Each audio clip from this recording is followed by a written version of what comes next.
Did you get ready in the dark or something? Cause you look like a beautiful nightmare.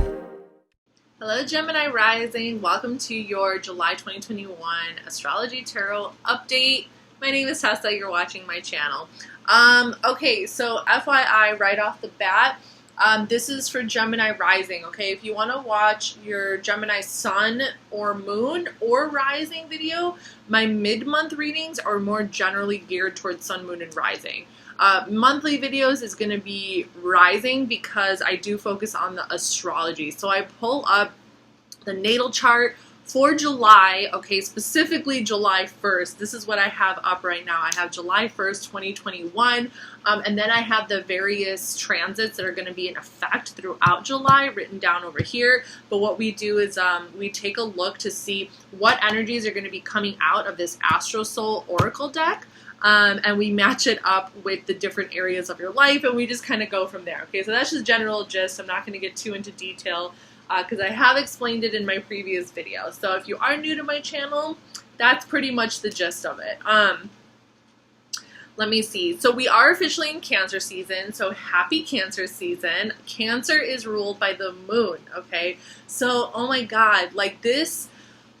Like, even though, of course, like, I've been explaining it in every single one of my videos, I feel like every single time I explain it, it just gets more and more intense. Moon energy is very, very, very, like, in and out, okay? It's the only astrological planet that rotates around the Earth. It's very day-to-day. When we're talking about the moon, we're literally talking about our daily moods and our daily emotions and the way that, like, our emotions ebb and flow, go up and down. Like, if we're happy, if we're sad, if we're, like, feeling these different feelings, it's about really getting to know ourselves on an emotional level on the day-to-day, moment to moment, and being, like, true to that, okay? That is Cancer energy. It's like being true to that. Cancer energy is also not going to shy away from, like, hiding in their home and, like, going under their crab shell and just kind of, like, putting up their claws if they don't want anybody to bother them or if they've just had enough of somebody, okay? So don't get that twisted either. Cancer energy is also very much, this season is also very much about home life, okay? It's about your home, it's about your roots, it's about your family, it's about where you come from, it's about your family's history, it's about, like, it's also about discovering, like, when you were a child, discovering how, like, you felt about things, like when you first realize your emotional nature, it's usually in your parents' home, and you have your own personality, you have your own emotions, and you start to react to your parents and to your environment in your home life based off of your own unique emotional blueprint. And this has a lot to do with your moon sign, okay? So that it's also very significant to your moon sign. But, like, this is why Cancer energy is so significant. So we tend to, like, we'll take that with us into adulthood. So the way that we respond, the way perhaps that we respond emotionally to situations as adults could have a lot to do with how perhaps our parents responded to things when we were kids. And how, like, we experience day-to-day moods, when we were children. So that's kind of the general gist of Cancer season. It also has just, like, a lot to do with, like, rediscovering your family's history, getting closer to your roots, getting closer to, like, the value of your home life and the stability and the security that it provides. Cancer is also very much about security, okay? So that's kind of like the general theme for Cancer season, but we are going to see exactly, like, what energy comes up for you, Gemini, and we're going to definitely focus in more on the energies that are actually going to come up through the tarot and through the oracle. Anything else to say? I don't know. Do you guys like my background?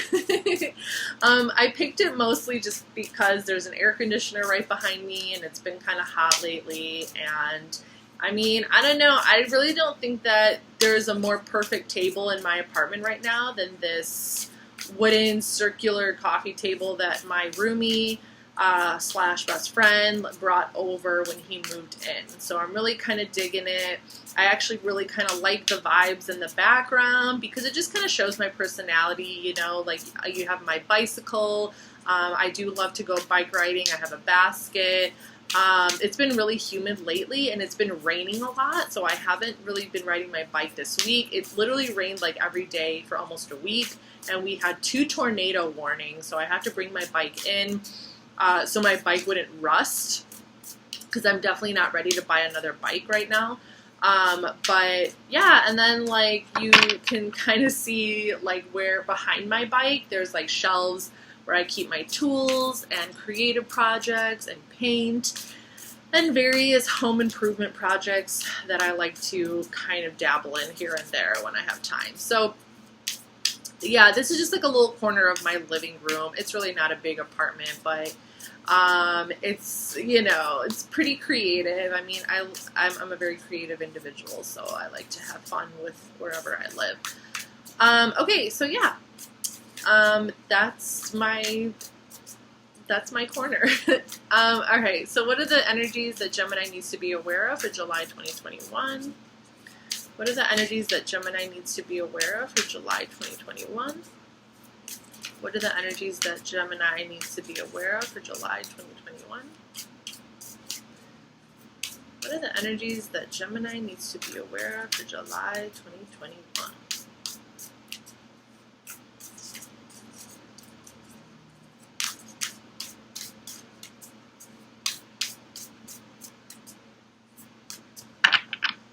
Alright, and then we're also going to be using Tarot of the Divine, beautiful deck as well.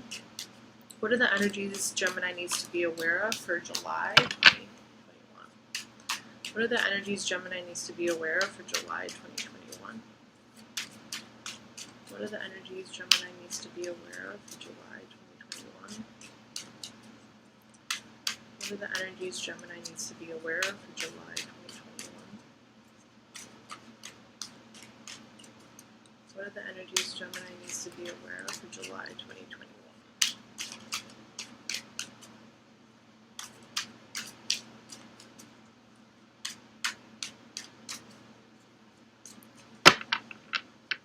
Okay. Alright, Gemini, let's get into this. Okay, so for the first card, we have the Lunar Eclipse. So actually in June, it's always interesting when we pull this card because it kind of deals more with the past. Now, in June, in Gemini season, we had a solar eclipse in Gemini, and then just a couple of weeks before the solar eclipse in Gemini, we had a full moon lunar eclipse in Sagittarius. It was at the end of May, okay? So the lunar eclipse says releasing the past, breakthrough, pushing limitations, and healing. So this lunar eclipse was probably significant for you guys, okay? Especially because it did happen in Sagittarius, and Sagittarius is on your opposite spectrum. And when I'm thinking about this, I'm also thinking about the fact that currently the North Node is in Gemini and the South Node is in Sagittarius. So collectively, we are anyway kind of like releasing this old, stubborn, kind of shadow energy to Sagittarius energy and letting go of the more like negative aspects of Sagittarian energy, which is perhaps like stubbornness or belief structures, perhaps like a little like condescending in terms of like wisdom and things that you're aware of and your experiences and maybe like how you teach others. Perhaps like trying not to be as reckless with your independence, you know, and like being more considerate to other people's feelings. Also trying not to be as reckless in regards to maybe like how you spend money or like traveling, and to be a little bit more responsible in that regard as well. Now this lunar eclipse, okay, so let me see where you had Sagittarius. Okay, so yeah, so the lunar eclipse in Sagittarius was transiting through your 7th house, and this is the house of relationships and partnerships. So if you were involved in a relationship recently or in the past, perhaps there's still like a need for you to still kind of let go of some aspects that hurt you in regards to that relationship, or to just kind of like release and let go of some of the deeper emotions that are keeping you like tied up in this, or that are holding you back from moving forward. So there could definitely be some kind of past energy still kind of lingering a little bit for you in regards to some past relationship or something like that. Okay, sorry. And oh my God, like, what do you know? The next card is Sagittarius. Okay, yeah. So this is so interesting. So the fact that we're now pulling the Sagittarius card, I'm like, oh, like, holy shit, damn. So yeah, you have Sagittarius in your 7th house. We have the South Node in Sagittarius, and currently Juno is in Sagittarius as well, retrograde, okay? So this is totally about retracing and kind of like looking over some stuff from the past that maybe, I don't know, like maybe you want to give something a second chance. Maybe you want to, because with Juno being in retrograde, Juno is an asteroid. Juno represents a sacred union. Juno represents like the coming together of two souls, you know, to form like a sacred union. It could be somebody that you had a child with. It could be like someone that you feel very spiritually connected to right now. And this could be somebody who's in your life right now. They could be a Sagittarius, or this could just be, I'm feeling that there is a presence in your life that is very, like, you know, they have a very important kind of presence in your life. They could be a very passionate individual. They could provide a lot of, like, guidance for you in a spiritual way, in a creative way, in an artistic way.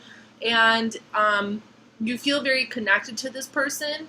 But you're also kind of like, and perhaps like you want to like kind of give it a chance with this person, but I'm also kind of sensing this like deeper need to let go of some stuff from the past. Perhaps that might have transpired between you and this person, but I'm also kind of sensing perhaps two different people, or it could be like you needing to release and let go of some stuff that has happened in the past with another person so that you can move forward with this new person.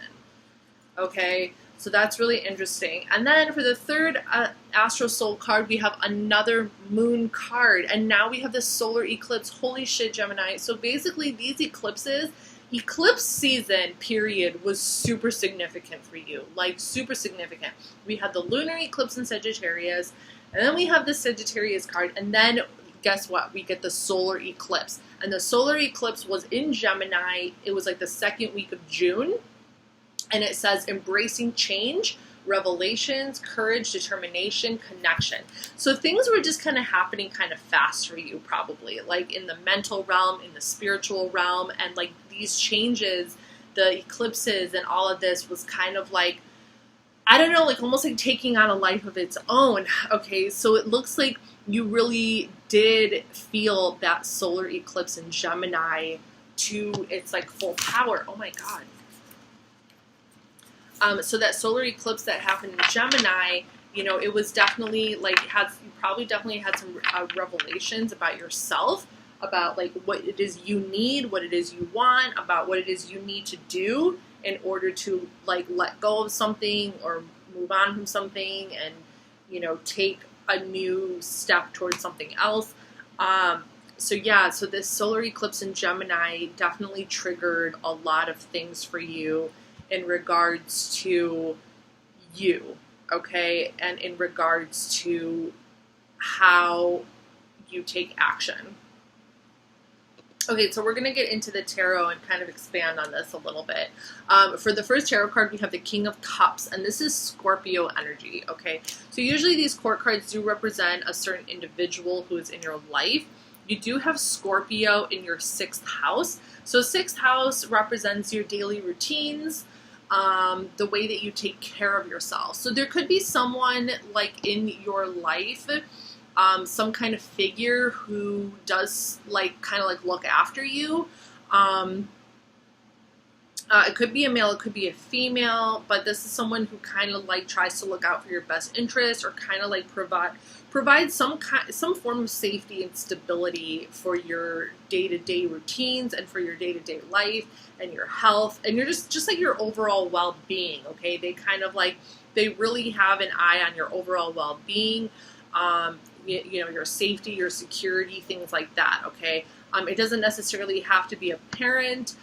It could be like, you know, just someone who's very close to you. It could be an intimate connection, but it doesn't necessarily have to be an intimate connection. It could be somebody who does kind of provide you with like some financial support as well.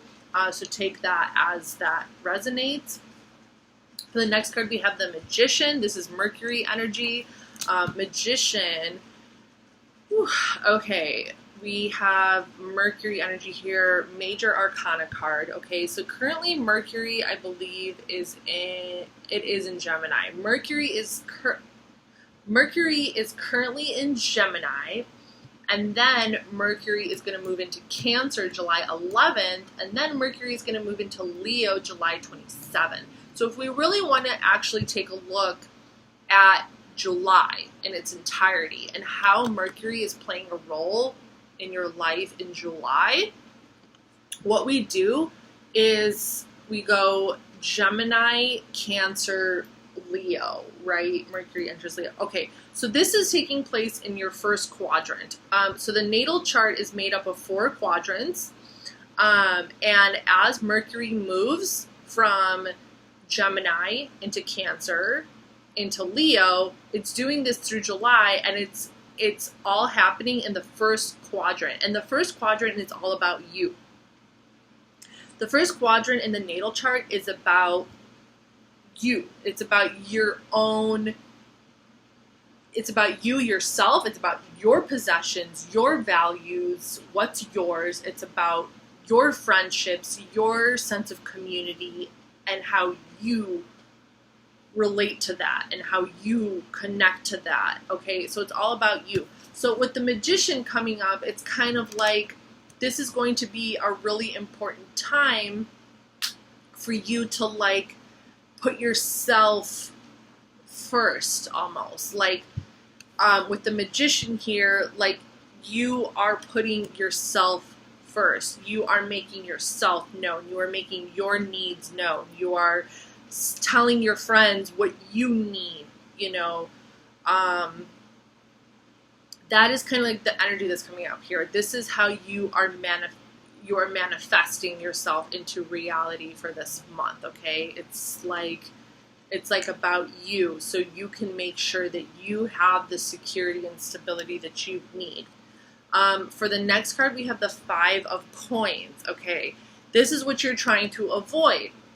You don't want to be stuck. Okay, this is interesting. So now we have Mercury in Taurus. So when Mercury goes into Taurus, Mercury is not very happy in Taurus. Mercury does not like to be bogged down.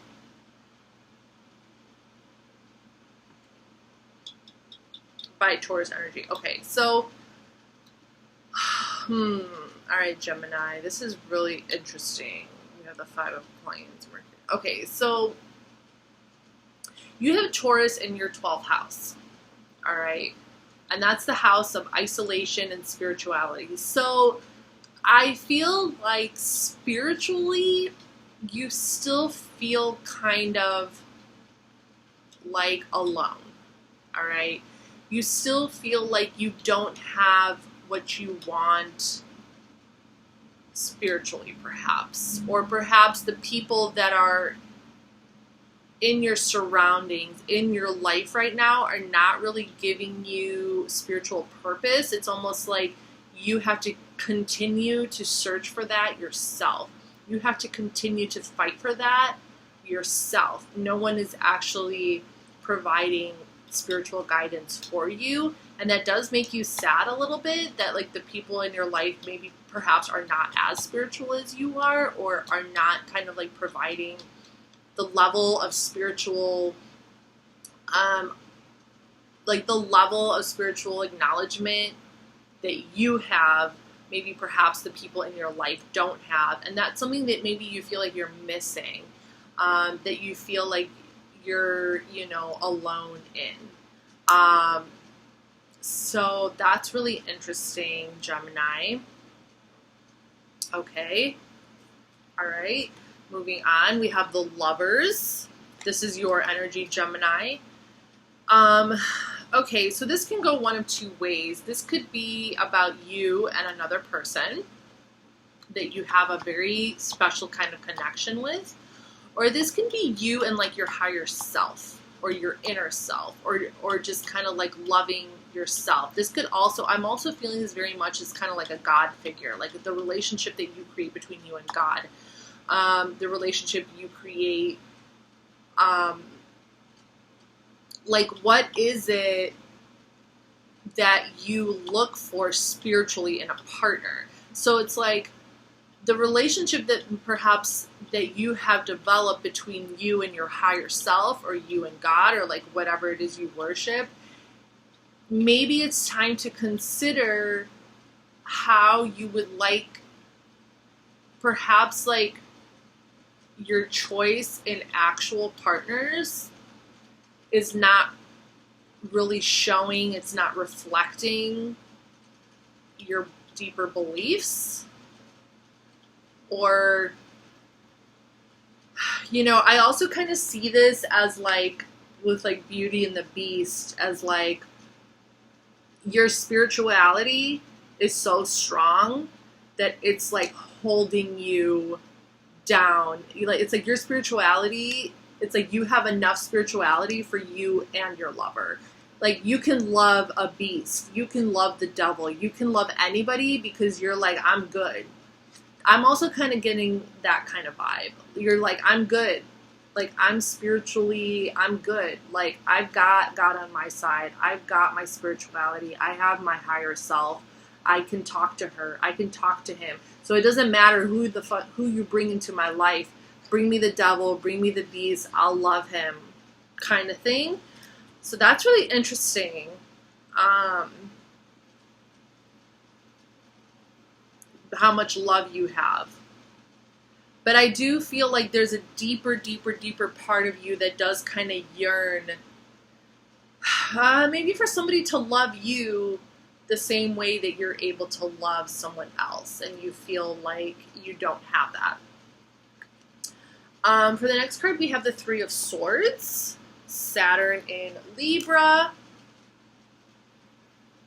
Some heartbreak here. All right, someone's breaking your heart. Okay, so Libra, you have Libra in your 5th house of children, romance, fun, playfulness, creativity. So there needs to be balance established here, okay? So perhaps someone might say something that hurts you, like a romantic partner, someone that you're in just like a fun, loving kind of romance with. There could be a little bit of like, I don't know, I'm kind of getting this feeling that like you like to have fun and you like to play, but sometimes like maybe the other person plays a little too much and it hurts you, and it's like, well, can we just get serious for once, you know? And you might have a romantic partner that just kind of likes to goof around, but there is this deeper part of you that actually wants to create like harmony and create like a deeper sense of peace and balance between the two of you. That isn't just about having fun, and that isn't just about romance. Like, that's a little bit more rooted in like stability.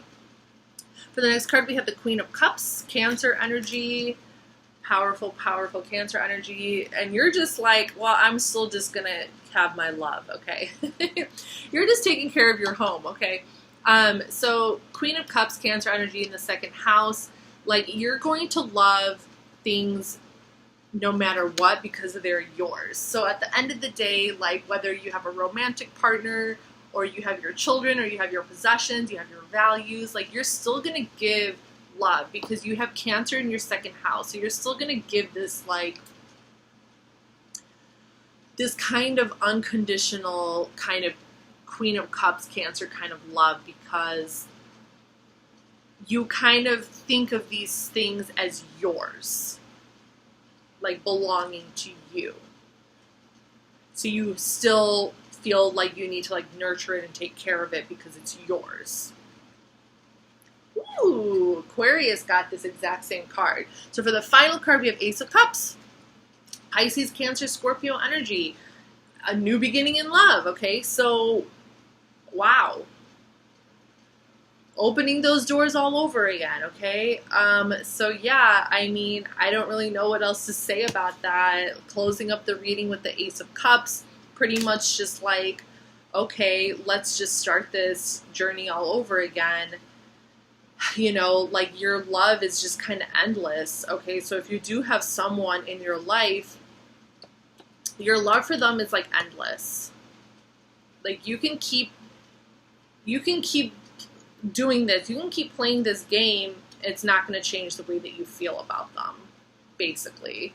So we're always going to have these new beginnings and these new opportunities to make things better, to heal, to continue feeling these feelings of love in new ways. It's kind of like, you know, when somebody fucks up, you kind of like, you discover just how much you love them because they'll fuck up and you're like, wow, I actually still love this fucker, you know? So, I don't know. I'm kind of getting that kind of vibe. Like, you're just going to love them no matter what because love is what feels good. It makes you feel good. It makes everything feel better. It's like, why hate when you can love and just make everything better, right? So that's kind of like the vibe that I'm getting there. Gemini, this is your reading for July 2021. I hope you enjoyed it. I hope you subscribe to my channel, like my video, and I'll see you guys next time. Bye.